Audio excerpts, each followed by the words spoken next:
chapter 21. Watch ye therefore, and pray always.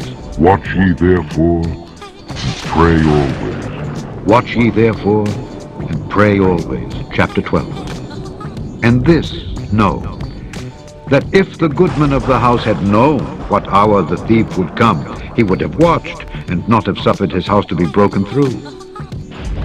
Be ye therefore ready also, for the Son of Man cometh at an hour when ye think not. Watch ye therefore, and pray always.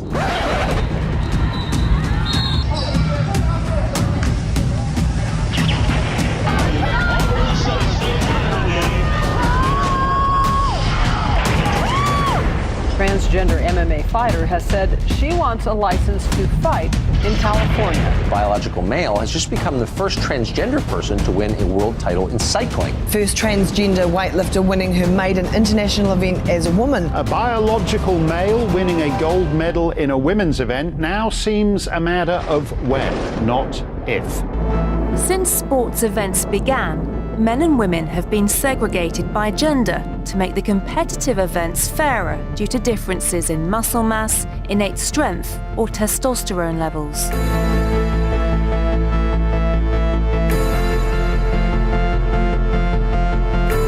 But nowadays, these physical differences no longer seem to be a determining factor.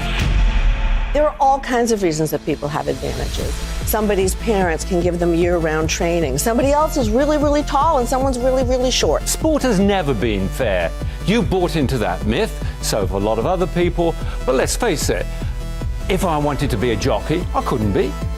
Nature endows her gifts unevenly in society. It's true that some physical characteristics give athletes an unusual advantage in sports, like Michael Phelps' long arms or Usain Bolt's height. But the genetic difference of being born as a male or female and competing with the opposite gender proved to be more of a determining factor than any bodily developments in sports.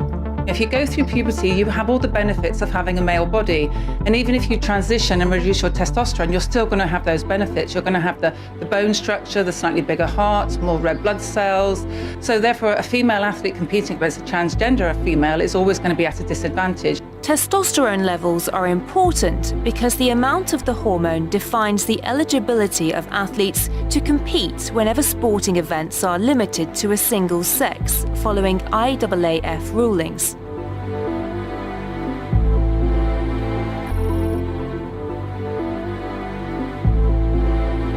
The idea that we need to protect women's or female sport from other women and females is itself inherently discriminatory. No testosterone policy will ever work. Male to female athletes no longer need to have reassignment surgery, but they do need to demonstrate that their testosterone levels have been below 10 nanomole per litre for at least 1 year, according to the 2016 International Olympic Committee guidelines. It's not saying you're a man or a woman.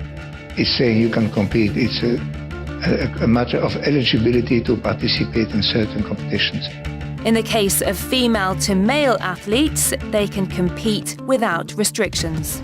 But 10 nanomoles per litre, as I understand it, something like 90% of female athletes, their testosterone levels are around 3 nanomoles per litre. So in other words, this upper limit is 3 times what would be typical in a female athlete.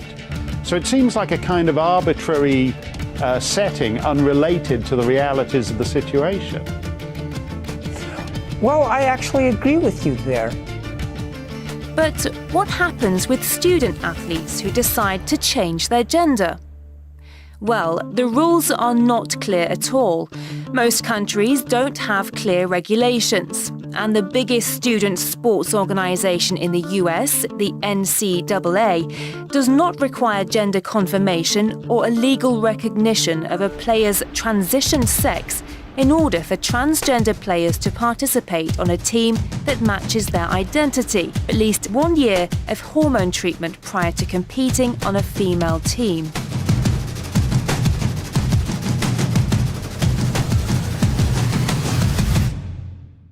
In the middle of all this legal mess, Zuby, a UK-based rapper, basically identified as a female and broke British women's weightlifting records. Saying, look, I'm not a professional powerlifter, but even I myself, I can stroll into the gym on any given day and I can break the British women's bench press record. I can break the British women's deadlift record.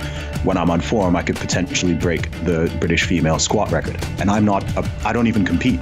So if you're a woman and you're a natural woman and you don't take any extra hormones or male hormones, you're not taking steroids or any sort of performance enhancing drugs, you're doing your very best to compete and you're at the top of the heap. But then someone comes along that was a man for 30 years and decides that they're going to be a woman, and this has happened, and literally transitioned a few months ago and competes as a woman and destroys records and dominates you in that sport. That's bullshit. Watch ye therefore and pray always. Fire, fury, and frankly power, the likes of which this world has never seen before.